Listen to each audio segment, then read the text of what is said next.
ఓం శ్రీమాత్రే నమః.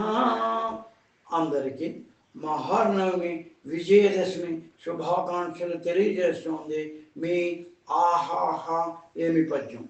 కొన్ని సంప్రదాయాల్లో దశమి రోజున వేదమాత శ్రీ సరస్వతీదేవిని పుస్తక రూపిణిగా భక్తి శ్రద్ధలతో పూజిస్తారు, ఆరాధిస్తారు. ఆమెని విజయాలను అందించే దుర్గారూపిణిగా కొలుస్తారు, అర్చిస్తారు.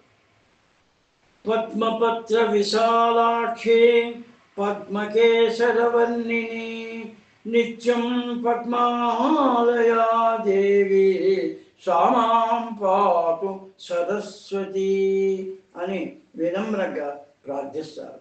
ఈ రోజు మనం శ్రీ శంకరాచార్యుల వారు రాసిన సరస్వతి స్తవం లేక శారదా భుజంగ స్తోత్రంలోని మృదు మధురమైన సరళమైన చెవికింపుగా ఉండి మనసును ఉల్లాసపరిచే లయబద్ధమైన 3 ప్రార్థనా శ్లోకాలను పాడుకుందామా?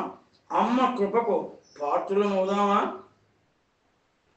కురంగే తురంగే మృగేంద్రే ఖగేంద్రే, కురంగే తురంగే మృగేంద్రే ఖగేంద్రే మరాళే మధేభో మధోక్షేధిరూఢాం మహత్యాం నవమ్యాం సదా సామరూపం భజే శారదాంబా మదస్సం మదంబా.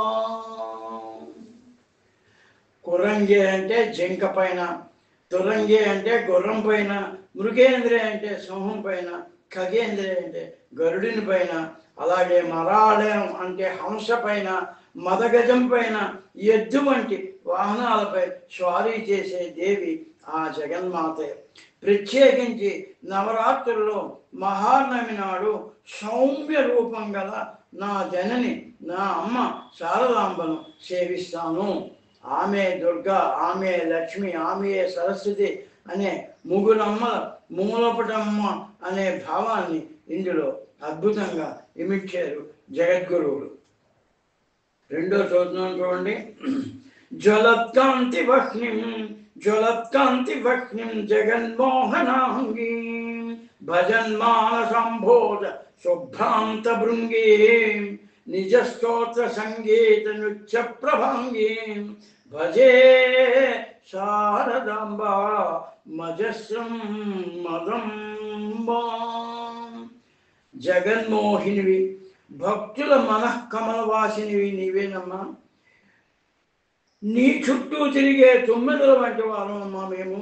జ్వలిస్తున్న అగ్నిలోని కాంతి కలిగి సంగీత నృత్యాలపైన ఎంతో మోజు గల నా తల్లి నా జనని శారదాంబను సేవిస్తాను. భవాంబోధనేత్రాజ సంపూజ్యమానాం భవాంబోధనేత్రాజ సంపూజ్యమానాం లసన్మందహాస ప్రభావక్త్రచిహ్నాం చలచంచలాచారుతాటంకకర్ణాం భజే శారదాంబా మజస్రం మదంబా. అశాశ్వతమైన ఈ జగతిలో శాశ్వతమైన అమరత్వాన్ని అందించడానికి వచ్చేయా అన్నట్టు నీ పద్మాల వంటి కళ్ళని పూజిస్తామమ్మా. బ్రహ్మ విష్ణు మహేశ్వరుల చేత పూజితురాలవు. చిరునవ్వుతో ప్రకాశిస్తున్న కాంతి లేనే ముఖం కలదానవు. కదులుతున్న అందమైన చెవి కమ్మలు కల నా జనని శారదాంబను సదా సేవిస్తాను. ఇలా మూలపటమ్మ ఒక్కరే అనే భావాన్ని ఈ పద్యంలో మనకు అందించారు జగద్గురు శ్రీ శంకరాచార్య వారు. ఈ పద్యాలు మీకు నచ్చినట్లయితే లైక్ చేయండి, షేర్ చేయండి, సబ్స్క్రైబ్ చేయండి. మళ్ళీ మరో పద్యంలో కలుద్దాం. అందరికీ నమస్కారం.